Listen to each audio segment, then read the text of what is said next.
Well, everybody, welcome to the podcast. Today I have Madison and Lindsey and this is a word that I've been saying all week now. It's pretty cool. The Clit Talk Podcast. And it's so wonderful to have you on the podcast. Thank you for being on here. Thank you so much for having us, Rudy. Yeah. I appreciate that. So I have to admit, like I said, I was watching a few of your podcasts, and kind of for those who've never heard of your podcast or what you do, can you give everybody like a synopsis and what your mission is and what you hope to communicate to the world? Yeah, definitely. You want me to take start this? Okay. And I'll finish. Okay. So, we were chatting before this. We both had, I would call them normie jobs. And we met actually in a professional leadership program. Never in a million years thought that we would be sex podcasters. It's more than just sex. But, the mission behind our podcast is, we've been doing it for 5 years. For us, we've done a lot of transformational work and bringing in our sexuality in the way that we did and getting complete with it, getting complete with the shame and really owning our empowerment around it was the missing link for me. I'll speak for myself, was the missing link in my transformation and my self-worth.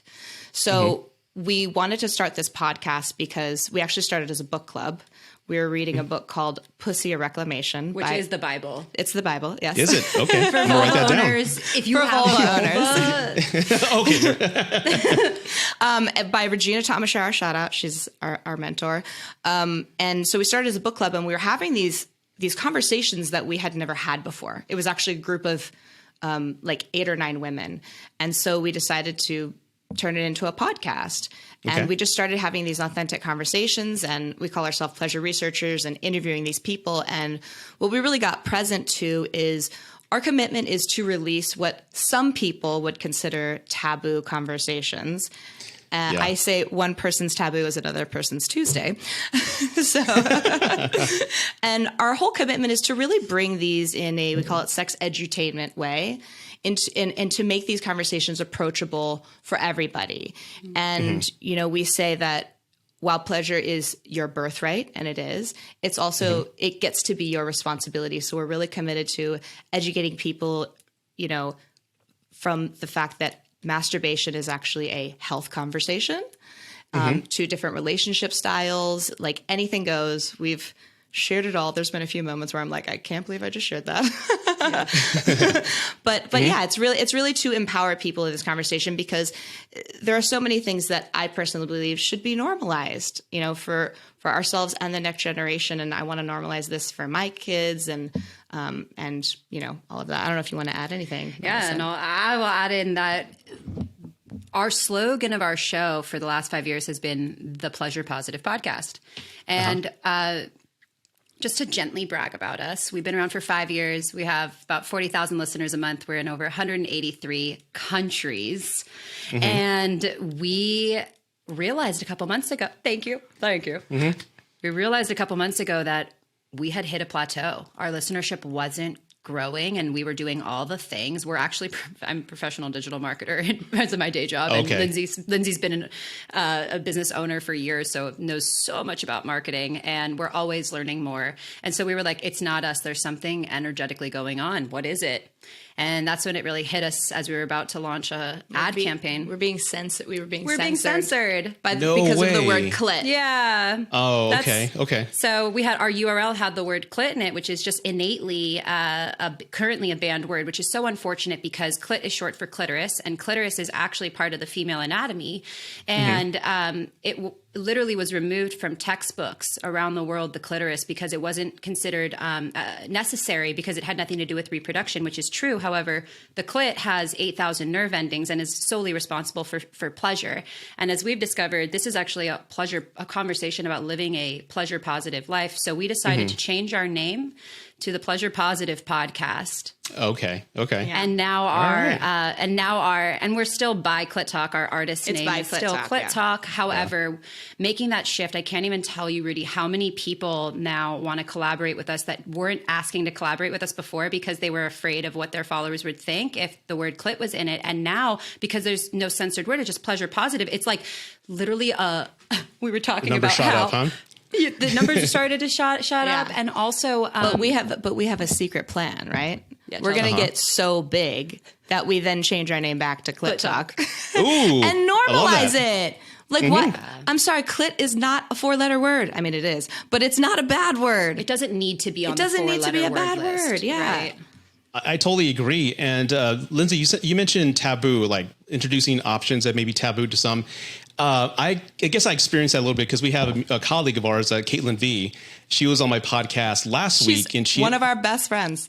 Yeah, she's amazing. And I was so honored that she reached out to me. I'm like, great, I'd love to talk to you. I'm all about education and getting the right information out there because, like I've said before, men like me, young men, when we were growing up, no one ever taught us. We learned through pornography. And, you quickly learn that's not the right way to do it. And maybe for some, right? But it's not what every woman likes. Yeah. And just the fact that she introduced, and again, I learned a whole bunch of terms last week. I'm going to go over here to my PowerPoint. Yeah. She introduced an option called consensual non-monogamy. Just to, like, if you have a dead bedroom, because I had asked her a question. If you were in a dead bedroom, it's 15 years. And I get this question a lot from women. And he doesn't want to touch me. What do I do? What do I do? So I asked her that, and she says, well, go have sex outside your marriage. But of course, it's consensual, right? Talk to your spouse about that.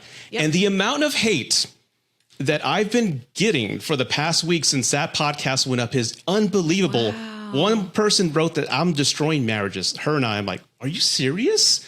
It's just amazing how, like you said, taboo, just an alternative idea can just anger people. And I'm pretty sure you've experienced that with your growth, right? Yeah, we have haters for sure. We welcome more because we do see it as a sign that we are making noise and growing.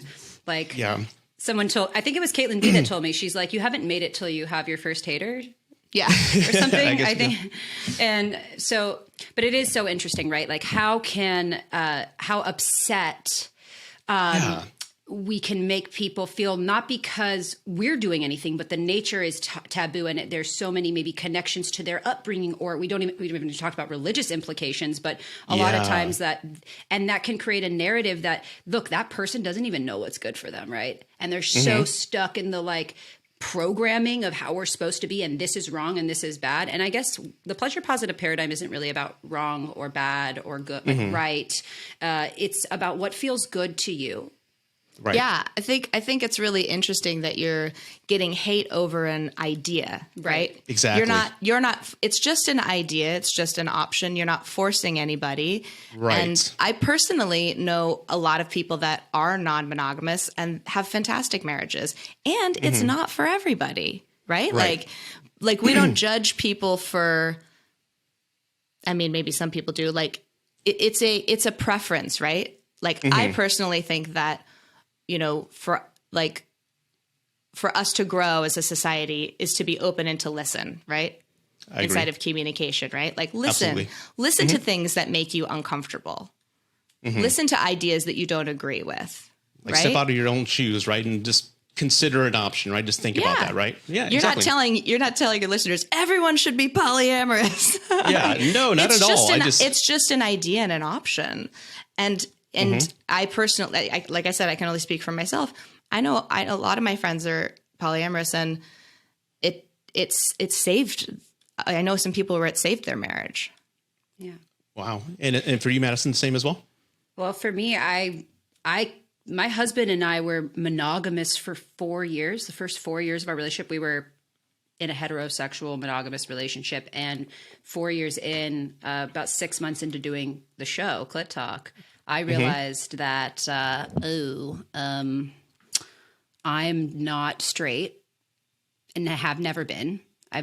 All my sexual experiences as a child were with women. Like I realized, wow, that's so part of who I am. And my husband was he's a very open man, and very that's why we are married. So I was able to have a conversation with my partner. We opened up our marriage, and we have been polyamorous for 5 years, and it just gets better and better and better over time.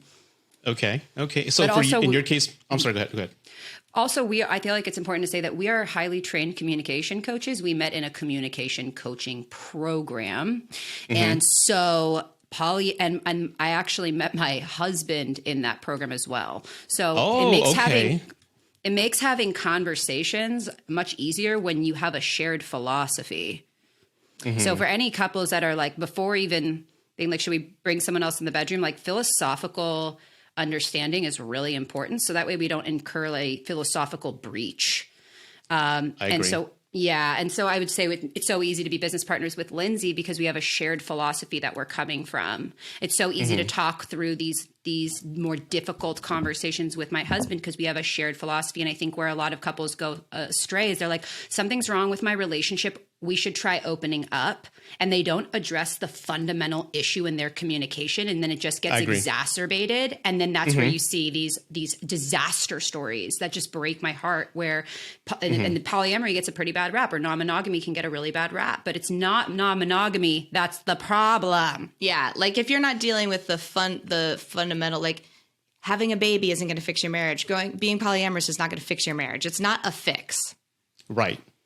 I 100% agree. And I'll share this with you. I got divorced after 16 years of marriage, and I told her, let's just call it, we tried everything. We're wasting each other's time. Let's just call it. And the ex-wife introduced, well, let's have an open marriage. And again, I was like, let me think about it. And I thought about it for a day, and I said no, because ultimately we were in not a healthy space. So just bringing somebody into that equation, I just saw it was just going to be like a chemical mixture for a bomb. Like, no, let's not do it. We're not doing well. And just to add another element, no, let's not do it. But for a couple of days, I considered it because at the time, that we did have a dead bedroom, but I was a horrible communicator at the time. We were just waiting to talk other than listening to each other. And we both acknowledge that now. So, Madison, in your case, you had really no struggles, or really, you married somebody who shared the same philosophy as you, which is great. Lindsey, did you have that same type of experience, or was it more of a difficult type of discussion to have with your partner? So, I'm actually in a monogamous relationship. But with my ex, it was a situation where I have dabbled. You have dabbled? You've more than dabbled. I've dabbled in the past. We're currently in a closed monogamous container, but with my container. ex, I love that word, container. Yeah, I think a relationship is a sacred container, right? Mm-hmm. Yeah, absolutely. Yeah.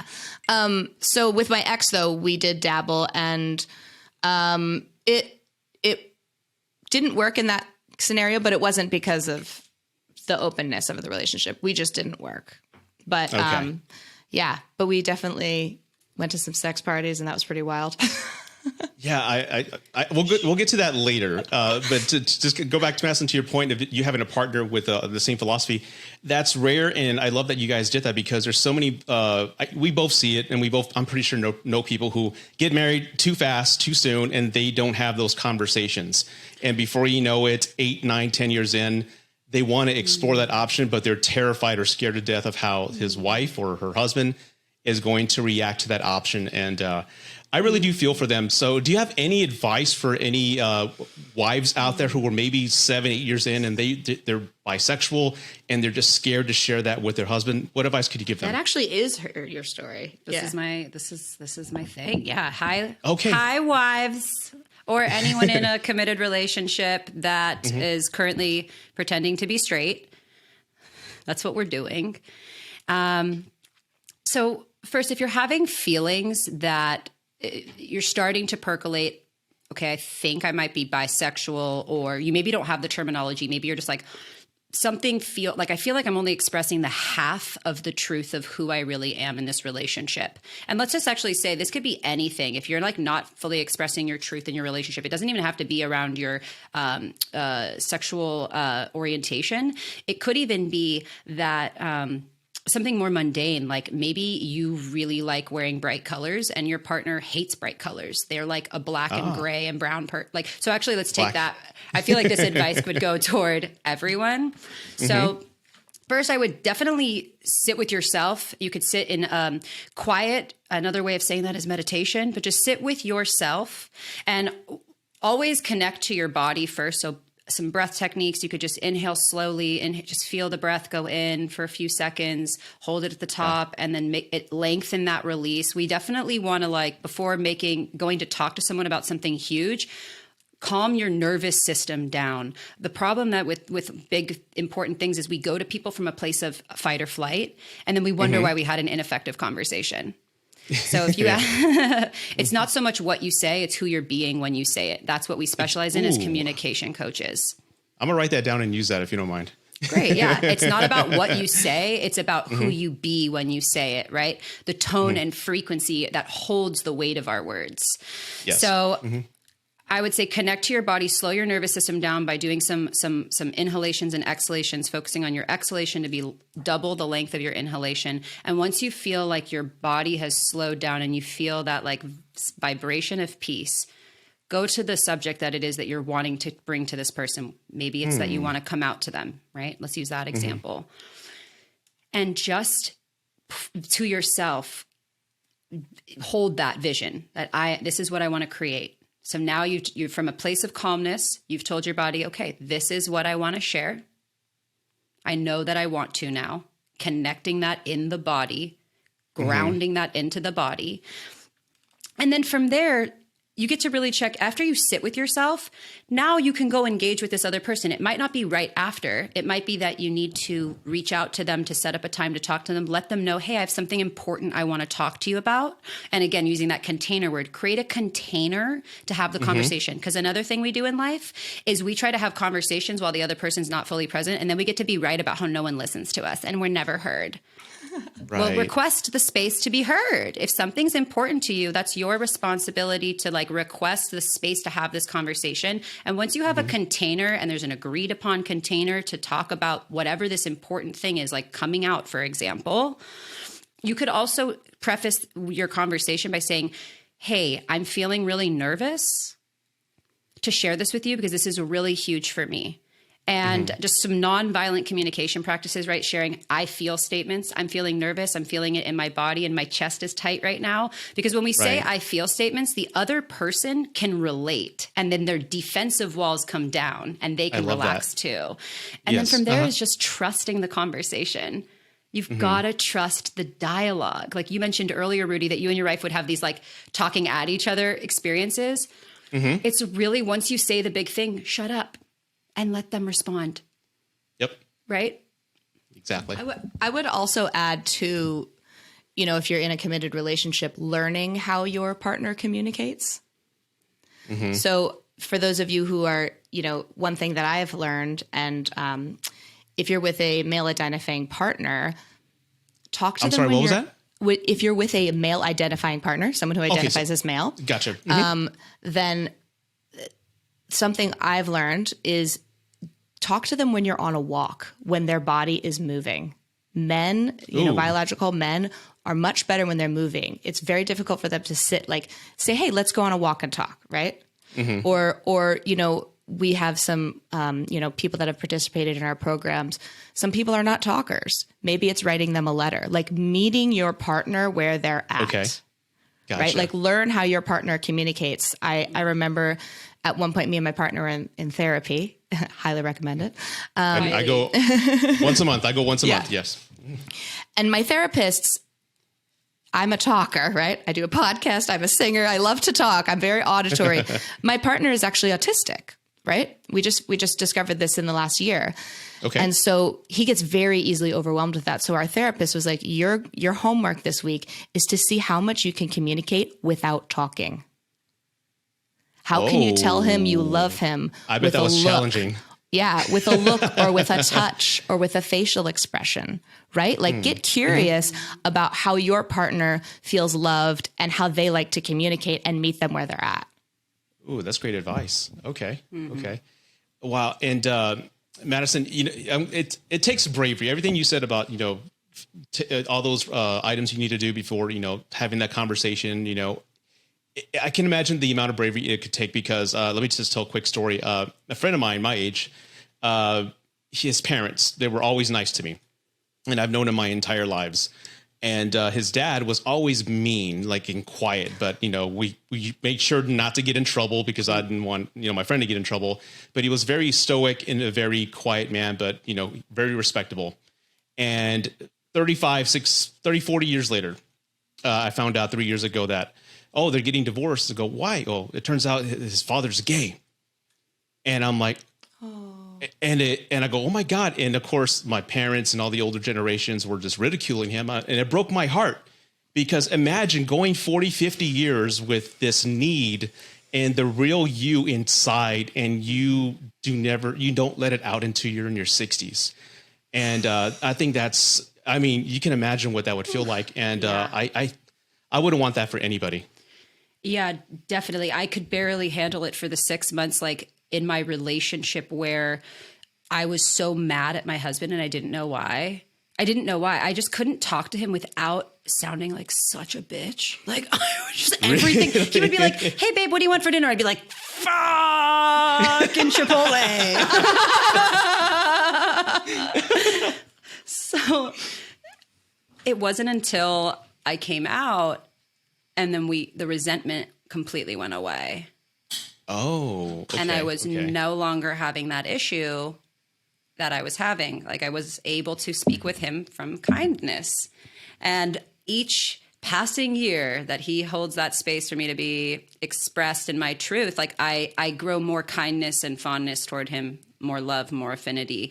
I literally tell people, I'm like, I have so much respect for my husband. He met me when I was 20.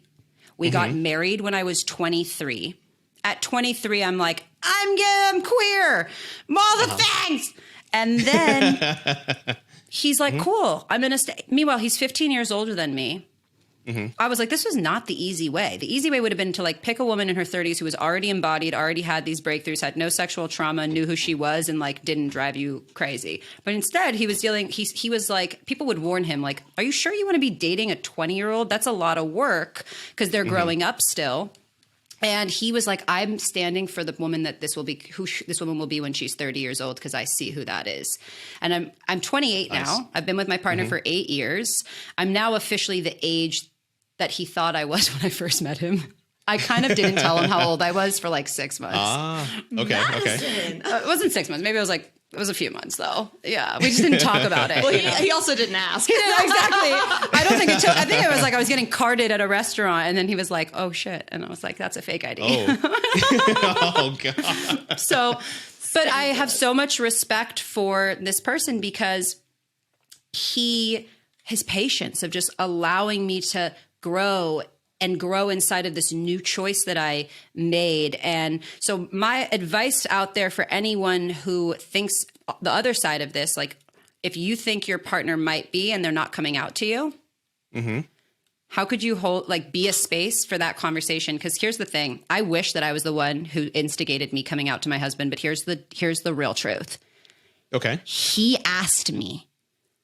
He saw something and he was like, I can't imagine what it would be like to be with a woman before, like be with a man before being with you, be bisexual, and then get married and just pretend that wasn't true. And I had a girlfriend before him, and that girlfriend introduced me to him. So, okay. He knew that I was bisexual, and I knew I was bisexual. But when I got together with him, I literally was like, that part of my life is over. We're just done with it now. Like, I'm going to put it aside. I'm going to put it to bed. And for 4 years, I tried to do that, and it ate me and my relationship alive because I was lying to myself and the entity that is my relationship. So, that took a lot of courage from his part to actually ask that question, because he was going to have to be with any answer.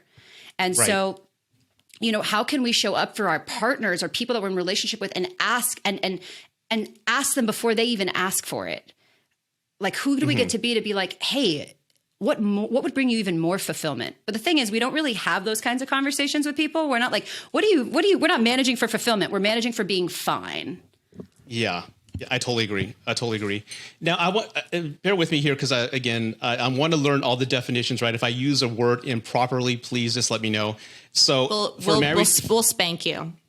Hey, all right. I like just spanking. kidding. Okay. I'm just kidding. No, I do like spanking. Anyway, let's go ahead and talk about, I guess, relationships or marriages. And if you're in a marriage, is it polyamorous or is it consensual non-monogamy if you're exploring bringing other people into your space? Is there a difference between marriages? There's a lot of terms. I just want to be sure I say the right ones.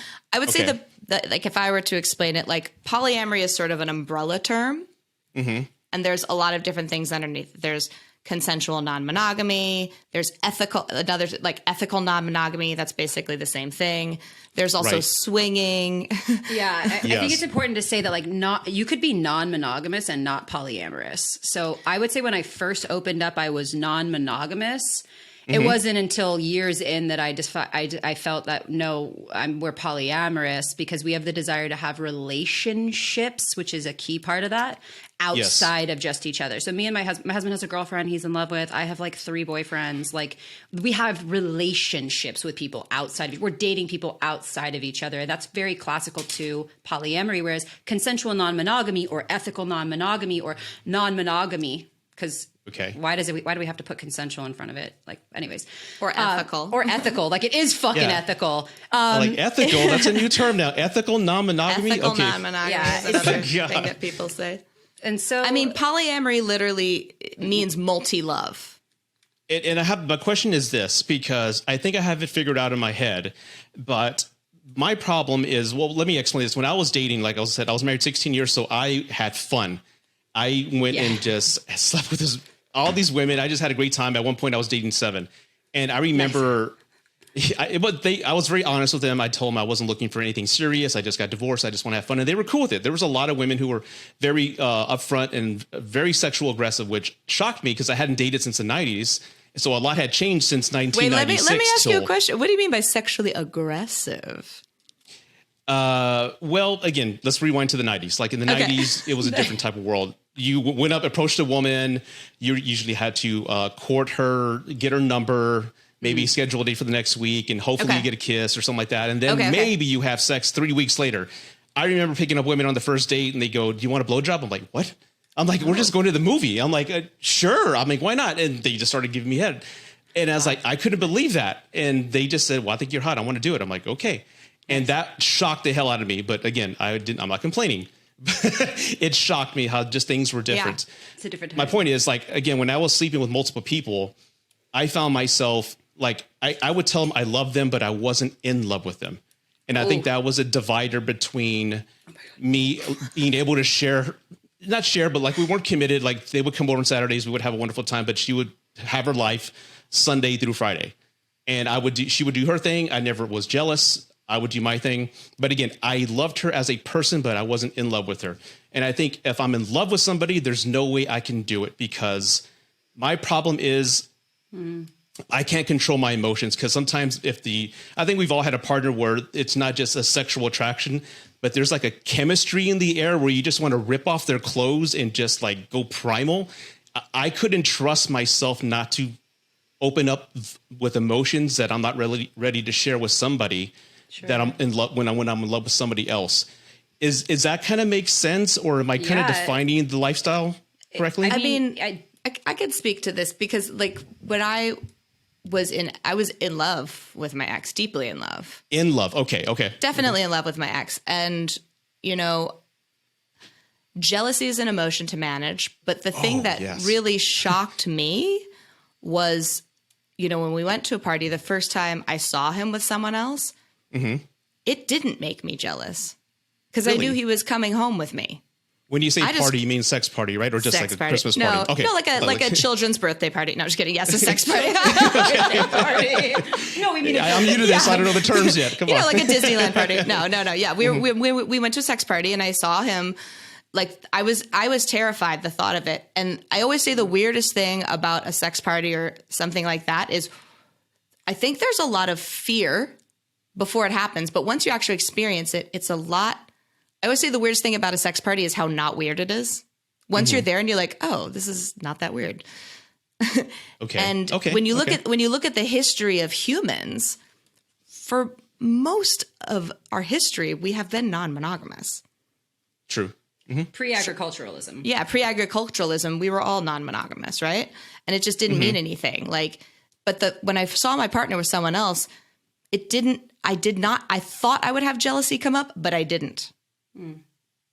Oh, but I would say like in your situation with like, you've definitely had to manage jealousy in a way. Like, tell me about that. I will say that like so I would say that for some couples that are non-monogamous, falling in love is not allowed. So can you really control that though? Because I don't know if you can. Cannot control that. You can. Yes, you can. Because I think it depends. So it depends on like what you're doing. Like if you're having the occasional threesome, and you have boundaries in, you're not going to fall in love with someone, right? Like you can, but if you're like having other relationships, I don't know if you can control. And I would say like, this is not, this is something that I recently discovered in this last year, year and some change, when we really, our deepest desires over these last year has been to not do non-monogamy together, to actually go venture out and have other relationships and really follow. That was just, we started out going to a lot of sex parties, play parties, group orgies, swapping with other couples, threesomes, like all of that, just sort of casual sexual relationships with people that we weren't allowing ourselves to grow these deeper attachments to. Maybe it was just like, we're really good friends, but we're not falling in love with each other. And I can say that this last year, like my husband did fall in love with another woman, but that was created before. Do you know what I mean? Like he shared that he met this person. He felt a really, really good energy. And then he was like, I'd love to have her over the house and do dinner. And so they hadn't even gone on a date yet. This woman comes over. I'm like loving her. She's a queen. She's such a badass. And from there, he's like, I'd like to foster a relationship with her that's also sexual. That's not just sexual, but I would like to really explore like how like falling in love. Well, there's a term. Have you ever heard? Have you ever heard of compersion? Thank you. No. Okay. I have not. Oh, thank you. Yeah. Thank you. So I think I know what you're going to say, but go ahead and explain. I want to hear what you think I'm going to say. Is it the no, I think that's the emotions you're feeling after you have an affair, like that chemical attraction. I may be wrong. Okay, no. That's I don't know what that is. It sounds the same what you're saying. That sounds naughty though. So compersion is experiencing pleasure from someone else's pleasure. Like on an emotional or joy for someone else's joy. Like having joy for your partner's joy, right? So when I saw my partner enjoying himself with another woman, I experienced compersion. I wasn't jealous. I was like, wow, this is so crazy. I was actually happy I was joyful for his joy. And that's compersion. And it is something accessible. Okay. And beyond jealousy. Because again, I don't know if I think I saw one of your videos, like there's 7 ways to tell if you're non-monogamous, and I failed the test because I don't like sharing. Yeah, I don't like sharing. I wear dark colors, all these things. I'm like, that's a no. That's a no. But anyway, I guess my question is, I guess it's the partner. Like you just said, you felt compersion, right? Compersion. You felt that seeing your partner being satisfied or having joy. Do you think that feeling could translate to previous partners you've had in the past? Yes. Okay, so it's wired within you. It's not just the relationship you have. I mean, and even in my current relationship, like, I'm like, we're in a closed container right now, but like, never say never, right? Like, right. Yeah, I agree. Like, it's always on the table. Yeah, and just this word compersion, like something that why I think I have been successful in my non-monogamous relationship is because I'm managing for compersion at all times, because I never want to feel jealous. So it's actually a lot of inner work. It's like, what do I need for myself so that my cup is so fucking full that wouldn't show up for me? But you have had moments of jealousy historically, but I'm talking about right now, really. I know, but like, I think it'd be useful if you like shared like how you moved through that. Well, I could say what to avoid, because there was definitely reasons for jealousy. Like in the first 2 years, we were just amateurs. We didn't know what the fuck we were doing. So there's an element of like, you just got to go out there and mess up and realize what your blind spots are. And something that my partner was pretty notorious for doing was like getting into someone really quickly and then forming a connection, even if it was just over text. And then I would find out about it later. So very early, and it would make me jealous. I'd be like, what? You like this girl? I don't even know who I would feel. And it would support the old paradigm of relating, which is comparison. Love is scarcity. First of all, love is a fucking abundant resource. You can't lose it. It's also a battlefield. I'm sorry, go ahead. Lindsey, break out into song, please. Love is a battlefield. Hell yes, I love that. Woo! Go ahead. I feel like we should have a singing moment. Song break. Song moment? No, I need to warm up the vocals, and I'm just kidding.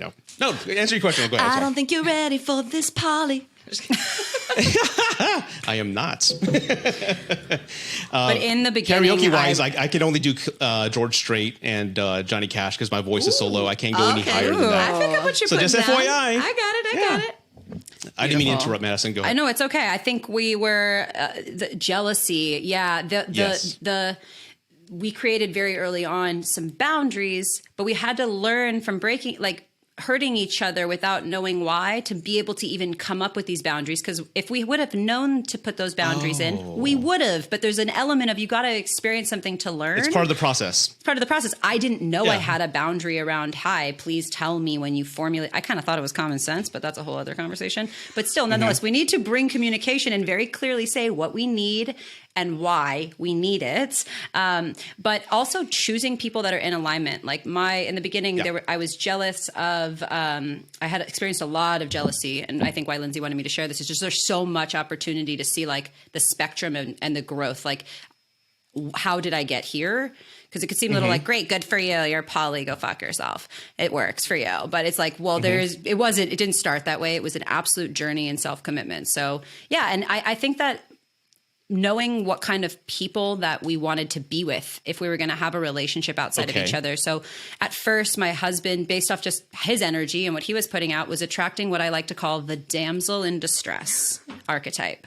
That's the girl that's like, she wants to be taken care of. She's a damsel. She's going to need a lot of your attention. And for the damsel in distress, the wife is in the way.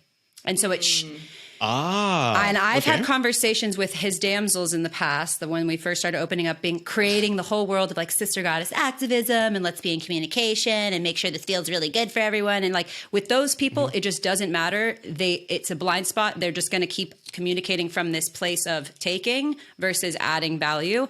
And that was really hard for me because it was like, I am actually not jealous, but I'm feeling jealous from the impact that I don't get your energy because this person is a vampire.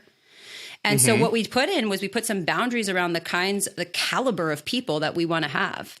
And some criteria of those. So we look for people who are like very personally worked on, have some sort of experience in the non-monogamous realm, are embodied communicators, love themselves, are fully self-reliant people. And so I'm so happy for my husband. I have full comparison with my husband. He like manifested this other queen.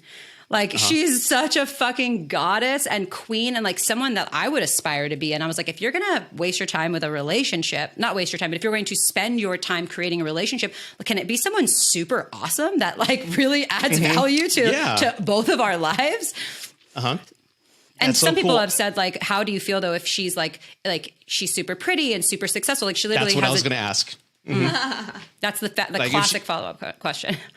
Well, it's true because I guess from a man's standpoint, and I'm like in my demographics, like 50-50 women, actually 59 women and then 49 men.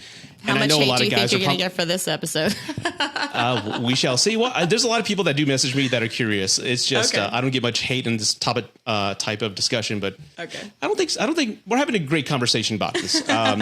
So I don't foresee a lot. But what was I going to say? I think for guys, I think the jealousy would come if somebody, another man was pleasuring our wife, woman, girlfriend in a way that we couldn't. And she's reacting or sounding and doing things that, you wanted her to do, but you couldn't get her there. But this person is. I think for me, that would probably be not jealousy, but I would start having confidence issues because I've seen her at her peak level of pleasure and I know I can't get her there because I can't do what he's doing. So I think for a lot of guys, there's a lot of like jealousy or insecurity when it comes to that, because ultimately I think every guy, hey, we want a threesome. We all want a threesome, but it's only fair if it goes the other way around too, right? You can have another woman, but I want another man. And I think that's the one item that's holding back a lot of guys. What are your thoughts on that? So I'm going to say something and actually like take it a little bit out of the realm of sex, right? Okay. In a partnership, can you really be everything for your partner? No. No, right? You can try, of course. You can try, right?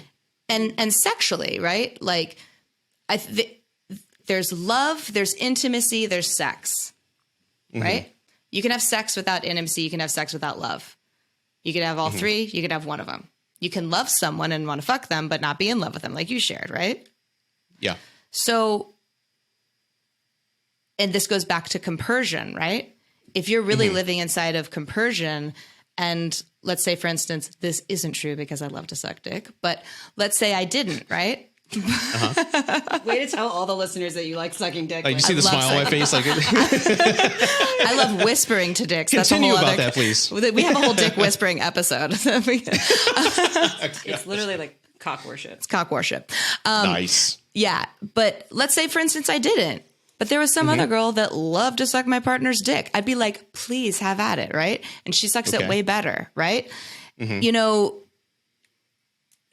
if you really are wanting your partner to experience pleasure at the deepest level, no one else is going to have with your partner what you have. What you two have is unique. What you two have is different, right? What they're having with that person is different. It's not like we haven't. I mean, maybe there's some people who've only fucked one person, but it's not like you didn't have sex with other people. I know, right? I don't recommend it. Yeah. Right? Right. But it's, you know, what if we lived in a space where we didn't have to be jealous like that? Like, I really think it takes a community to have a relationship. My relationship wouldn't work without community. Even a monogamous relationship. Even a monogamous relationship, right? Like, and so I think this can relate to everybody, right? Like, I cannot go to my partner and bitch about stuff and bitch about my day. That's what my girlfriends are for. That's what Madison's here for. Like, I can't go to him for it drives him crazy, you know? So it's like, so if there's somebody in a polyamorous container that wants, I think a well-rounded relationship takes a community, right? Outsourcing, don't put everything on your partner. So if someone's in a polyamorous container and it works for them, it takes a community to suck a dick, is what I'm trying to say. That's the moral of the story. It takes a community to suck a dick. I want to kiss you right now. I love you. I applaud this. I applaud this. So the moral of the story is it takes a community to suck a dick. Wow. And you heard it here, folks, right? My God. But you know what I'm trying to say. I think I do. And I am down for that. Absolutely.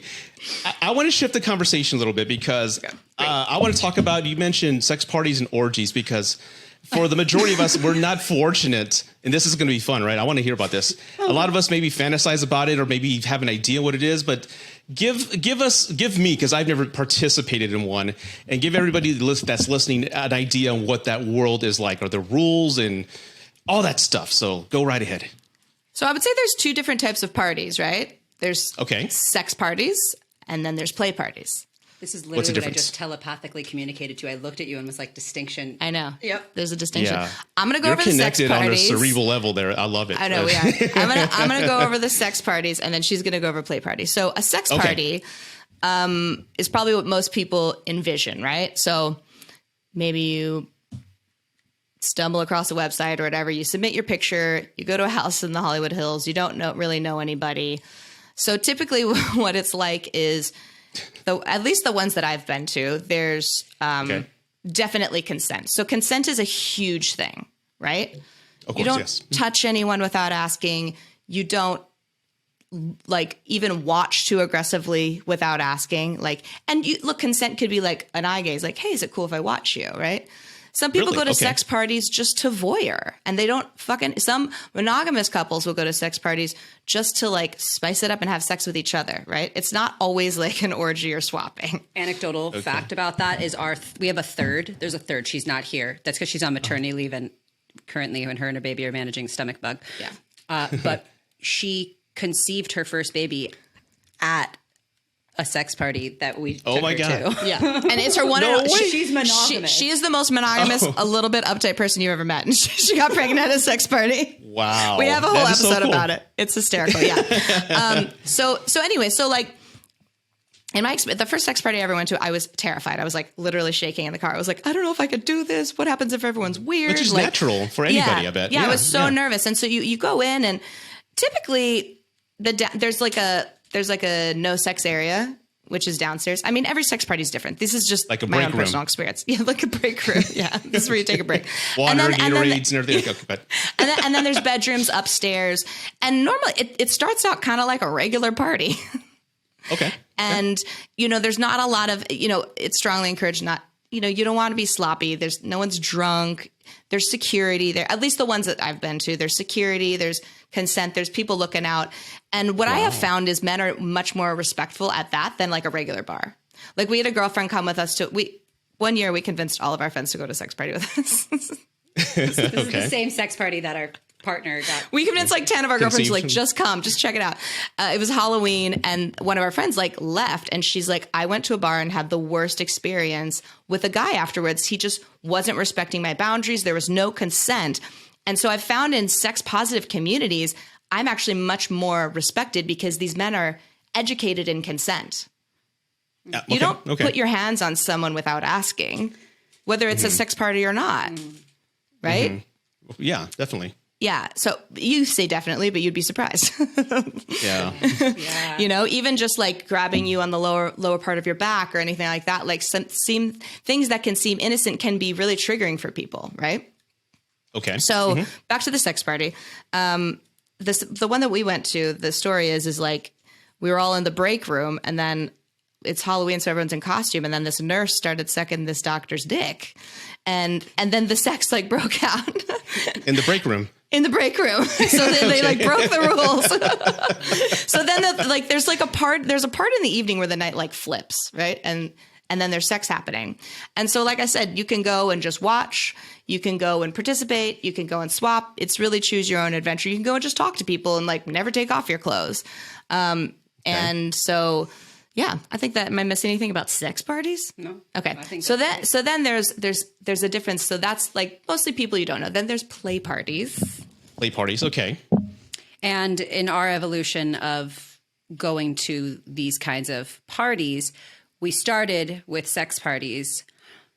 And the play parties we didn't discover till after. So play parties are more inside of an already existing community. There's no ticket. There's no company putting it on. It's just a fellow non-monogamer choosing to host at their house and have sex positive monogamer.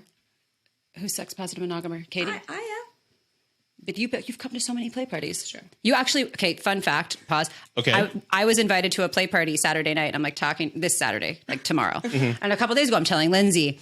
And anyways, she's like, I haven't been invited to a sex party in like a few weeks or a few months or something. a few days, I don't know, a few hours, a few seconds. I'm just kidding. The last play party I was invited to was only 5 minutes ago. Right. And I was like, oh, okay. And she's like, I don't think I would have gone if I was invited. And I was like, oh, okay. And then the next day she's like, guess fucking what? I was invited. I just never check Facebook. Who invites you to a sex party on Facebook? I never check Facebook. Send me a goddamn text. Literally, she is getting invited to sex parties. She just doesn't. I'm like, how many sex party invitations have I missed because people are inviting me on Facebook? Honestly, probably several. So play parties are, right, they're not put on by a company. It's put on by a member of a community. We have both hosted play parties and been those people that are going to open our home up to a community of friends. And it would be like a friends of friends. So it's definitely a place where you'll meet new people because usually a play party is like a core community and then they invite their individual communities to kind of connect different communities together, if that makes sense. And Gotcha. and inside of a play party, there's a couple of different distinctions. Like, it's not necessarily about sex, right? Like, we've had parties where it's just a sex positive party. So if it happens, it does. But it's just a place for people to be relaxed. Like, maybe you just want to like flirt or be, make out with someone. Like, we've had play parties where no one has sex. Like, it's just about. I would say that the official play parties, there's probably going to be sex happening, but to Lindsey's point, once you start engaging with community, you meet people and you have your own private parties that are that came from or birthed out of these play parties experiences. And so there may be times where that gets activated because that's what all these people have in common. And we've hosted gatherings where it's like not an official play party, but that energy is present. And But maybe if you want to get naked, you can. Maybe we just want to get naked and snuggle, or just like everyone make out with everyone. And those don't, and it's not about penetration, it's about pleasure. And I would say like play parties are about pleasure and your senses more so than the act of sex itself. Yeah. And another thing that's really important is at the beginning of the party, everyone has to come at a certain time, or it's a closed door policy and they're not coming in, because personally for our parties, we like to start with an intention circle where everyone stands around. An intention circle is you sit there, you have the consent conversation publicly. So everyone is very clear on what consent looks like. Okay. And then everyone goes means no, yes means yes. Yeah. And maybe means no. Maybe means no. Maybe means no. If it's not a full body fuck If it's not a full body fuck yes, it's a no. For right now. Yeah. So and then everyone gets to go around. People will share their STI status, if anything, just to be in full transparency.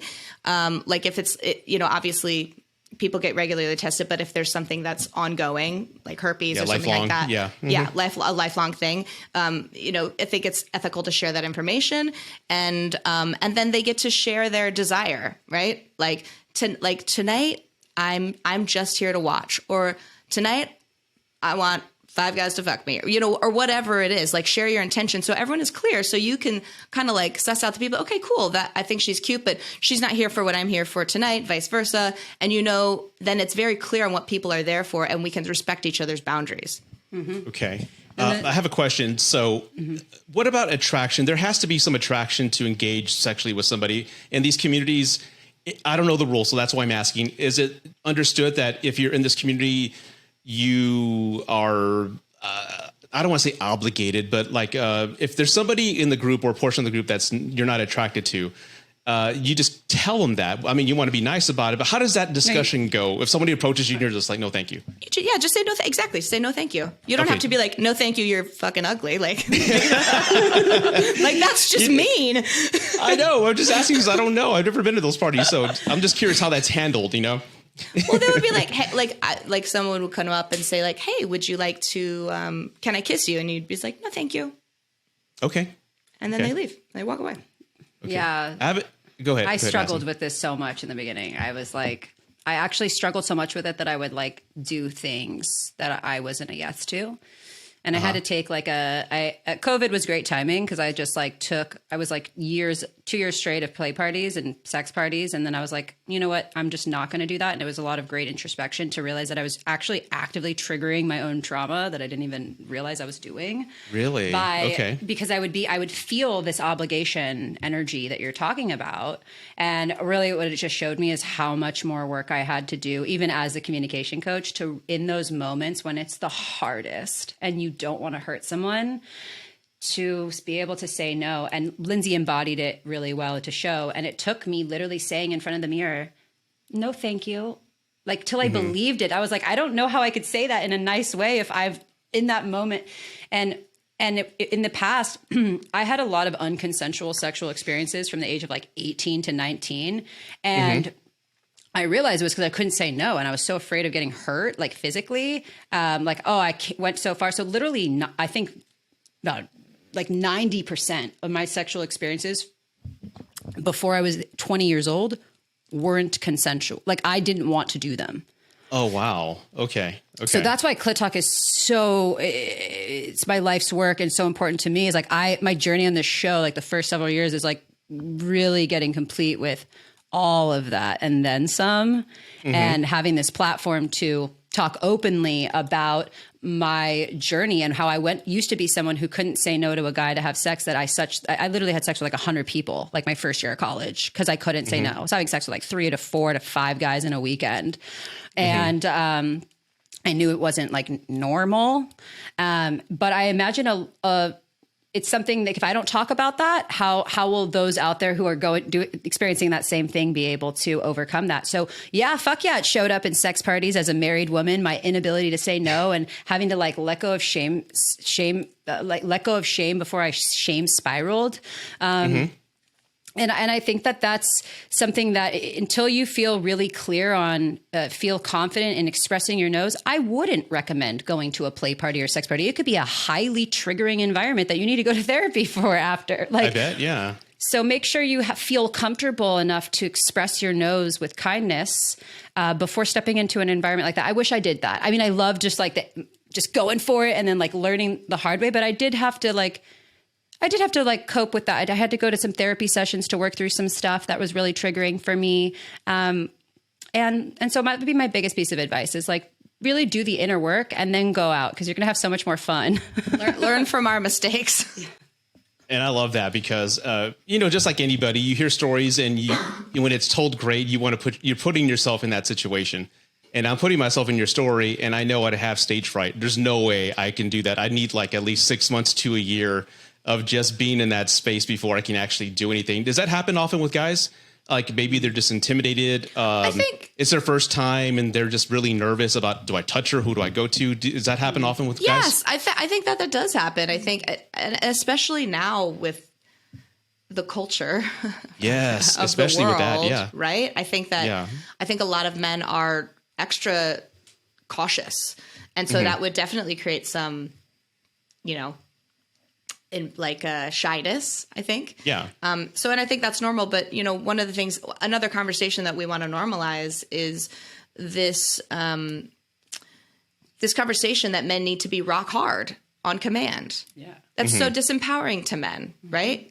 Like Yes. even if you're in a one-on-one situation with someone and they're not rock solid immediately, like that is so disempowering to men and it's so unfair. We actually have an entire episode on like how to have fun with a flaccid penis. Like there's so many, there are things you can do, right? Like, and there's ways to be intimate and have fun with someone without putting that pressure on a man, without putting that pressure on a rock hard penis or both of you having to orgasm at the exact same second. Like there's so much more to pleasure and intimacy than sort of the broad sweeping, culture that's been shoved down our throats. So I would say like, even if you did and you weren't rock hard, that's okay.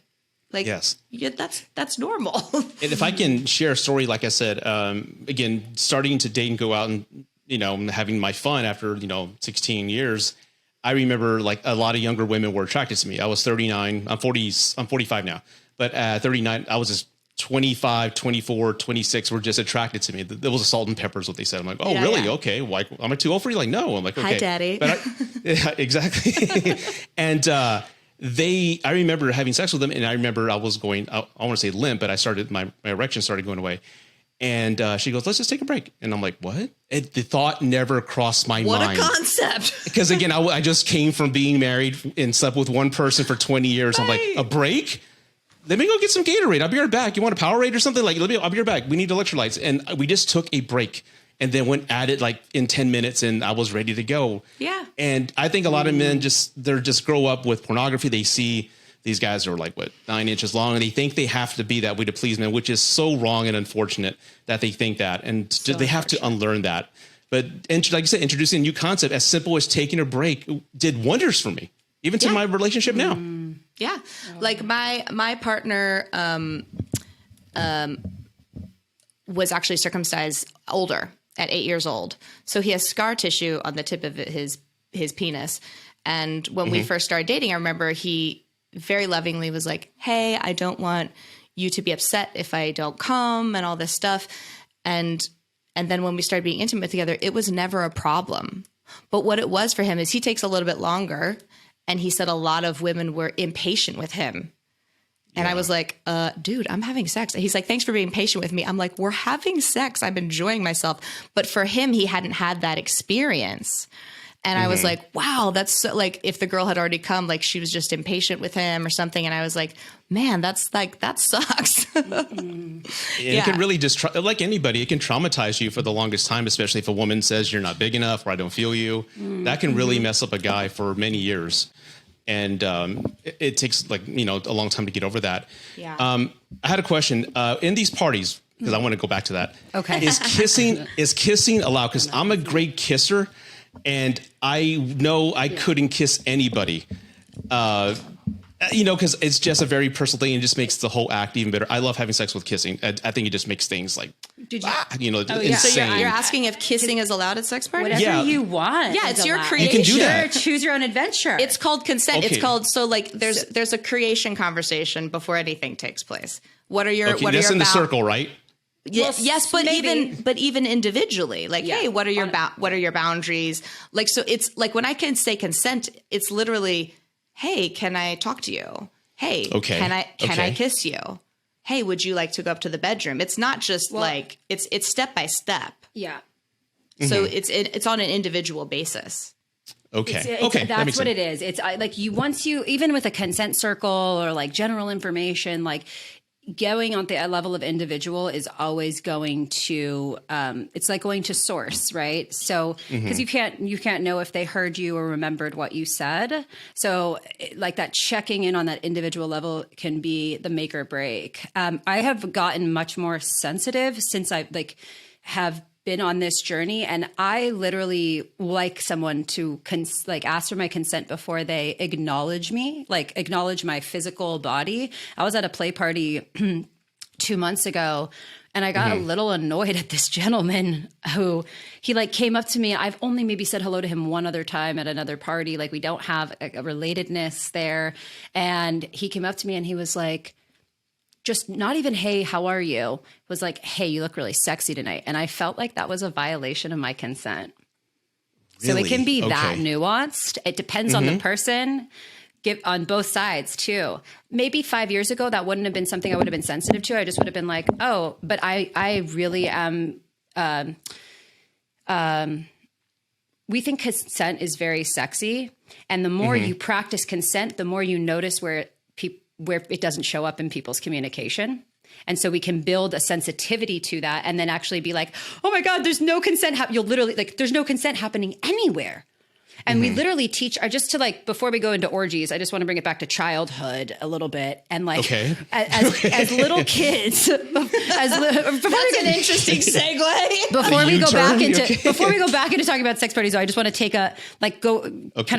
acknowledge something that we all deal with. Even if you haven't experienced a very intense sexual assault experience, we have all experienced some form of sexual trauma. That could be on the smallest side of the scale, when your mom or dad told you, give Uncle Bob a kiss. And you didn't want to. You didn't want to. But you had to. So what we have been teaching children since they're little kids is that you are not in control of your body. That's what it does on a subconscious level. I never thought of it that way. Wow. Mind blown. Yeah. Wow. Okay. So are we segueing back to the orgy now? So yeah, now let me be responsible. No children in the orgies. For sure not. Oh my gosh. There is none. So using that concept, right, of how nuanced our sexuality really is, and how nuanced some of our triggers can be. We do not know when we approach someone. Like, that man doesn't know my background to know that, he probably thought he was being a nice guy, being like, you look so sexy, but that was too much. That was a little too aggressive. How about just be like, hi, how are you? How is your experience of this party? Yeah, I would say, especially if you're getting to know somebody, not only is consent sexy, curiosity is really sexy. Right? Okay. So it's like, if I came up to you at a party and just started making out with you, you would feel violated because that's not your jam. Yeah, well, that's happened to me at bars, and I'm like, what the hell are you doing? Get off me. Exactly. And you felt violated, right? Yeah, I didn't like that. Yeah, that's not cool, right? Right. So it's like, if you can be curious and I'm gonna tell you, whether you're at a sex party or you're just at a bar or whatever, try going up to someone and saying hey, would it be okay if I talked to you? Would it be okay if I complimented you? Watch someone melt like putty. Would it be okay if I complimented you? And if they say yes, be like, you look really beautiful tonight. You ask for their consent. I'm telling you, it's a turn on. I would have much preferred this man to ask me if he could compliment me before just assuming I wanted the compliment. Right? Yeah, and I don't know if he was again, that's where I guess for somebody who's never been in that space, I know I would be so terrified. Not just performing the act, but I don't want to offend anybody. I would just be the quiet guy in the corner having a drink, just watching, because I just don't want to offend anybody. Because like you said, the smallest thing, how it's delivered, approaching somebody can just be taken. And but you don't have to worry about offending people if you just operate inside of consent. That's true. That's the key. It's like so it's all about communication, and like we're just communications sluts over here. We love communication queens. We're slutty. I like communication sluts. That's better. Communication queens. You think of words you never put together, and communication sluts is something I never would have. Should that be our new Instagram bio? That's a hashtag waiting to happen. Communication sluts. Hashtag communication sluts. And consent is, of course, lives inside of communication, which is with all the programs that we do and the coaching work that we do with our community, it all comes down to communication. And there's a lot of amazing sex educators out there teaching us like new age sex education and how to actually do things, and teaching us about how to pleasure ourselves or do techniques better. And where we come in and what we really believe in is like, we'll come in with that communication, because you got to be able to do all those things is great, but you got to have communication skills to bring it into the bedroom. I 100% agree. And that kind of goes with everything. If you have great communication skills, that's going to help with business, networking, that's going to help all over. So it's going to be a valuable reward to you. And this is the way my brain works, because I used to host a lot of parties. What is the best type of music to play at these parties? I'm here for all I want to be a great host. Of course. Wait, Rudy, are you telling us you want to host a play party? Well, a party in general, but I've hosted tons of parties, but not a play party. But no, I'm not going to. No, not that type of party. Are you asking us the best music for a play party, or just a regular? You've been to plenty. So what's the best type of vibe? Like a lot of '90s, like get on it, R&B. Let's do it. No, just kidding. It's what I feel like it's like gentle EDM. You don't want to play like Metallica. It's got to be sexy music, right? Like more of a house music presence. I would say house music. House music. Different types of house music, though, like more down tempo, deep house. Maybe some tribal, not a lot of lyrics. I don't hear a lot of lyrics. Not a lot of lyrics, music because you don't want it to be distracting. You don't want it to be distracting. Also instrumental, just beats and things like that. Because before you know it, everyone's singing along to Boyz II Men or like a Genuine. Yeah, you actually don't want to play songs that people know. There's nothing more awkward than a sing-along orgy. Like, don't stop fucking. That would be amazing if you think about it. That would be so cool. A sing-along orgy. Best party ever. Now I know what I want for Christmas. Oh my God, that's so funny. Yeah, that's how my mind works. Is I've thrown tons of parties. Like, what music would I play? And I'm like, 90s R&B. Funny story. That's how I impregnated my girlfriend. She's like, because we watch sometimes pornography. Like she picks it, I pick it, and we just have it playing in the background. And she goes, "Let's do something different. Let's try some 90s R&B." And before you know it, here's my son 9 months pregnancy later. Music. So that's what it is. 90s R&B is 90s R&B is the best. Yep, it's true. Yeah, But again, ladies, thank you so much for being part of the podcast. We can go on for hours here. Go on for hours. Just kidding. But I love what we talked about is a wealth of information. No pressure, right? But where can people, again, find you if they want to hear your podcast or maybe booklets or courses you've got? Where can they find you? Yeah. So we actually have a free gift for anyone who's interested. So like I said, I know we talked a lot about polyamory today, but the podcast is very broad. We talk a lot about sexual health. We've interviewed doctors. We've interviewed porn stars. We've interviewed we are pleasure researchers. So we have about 250 episodes, really broad spectrum. Anyone who's looking to increase their own personal pleasure practice or communication in the bedroom. That's, we don't just talk about polyamory, although that's really fun. So we are now called the Pleasure Positive Podcast. And you can, on Instagram, we're at Pleasure Positive. Our website is pleasurepositiveliving.com. And we actually have a free gift for your listeners. What we've done is, it's called the No BS Guide to Self-Pleasure and Sexual Intimacy. And what it is it's your own private portal of videos, episodes, content curated, the best of the best from the past 5 years. We waited 5 years to create this portal. Like our highlight reel. Because if you try to go listen to our show, good luck. I don't know where to tell you where to start. Episode 1. Like episode 1. But what this portal is a synthesis of the best of the best over the 5 years, and an episode, episodes that we have in there that are really quintessential to the core values of pleasure positive living. Yeah. And it's totally free. Nice. And for that, you just go to clittalkshow.com/guide. And it's totally free gift for us, for your listeners. And just That is again, awesome. that's I'm gonna clittalkshow.com/guide, not guy. Yeah. Guide. I'm gonna go get my copy right after this show. But sincerely, it's been an absolute pleasure. And again, I just love having people on who are experts in their field and just want to spread awareness and just positivity in the world. And again, Madison and Lindsey, this was fun. And I want to do this again. This is just one off. We're going to do this again. Yes, that would and be if you great. want me to be on your podcast, I'd be more than happy to do that anytime. Yes, yes. Are you ready for your first podcast orgy? Sure, why not? That'd be fun, right? It's basically being It's basically just this. There's three. This is your except first. there's a third one usually. So you'd be interviewed by 3 people. 3 It's a girls lot. and you. Oh, okay. I can handle that. I'm fine. Okay. But thank you so much, ladies. I really do appreciate this. Thank All you right. so Thank much. you. This was great. Yeah. Bye-bye. Bye. And I'm ending now.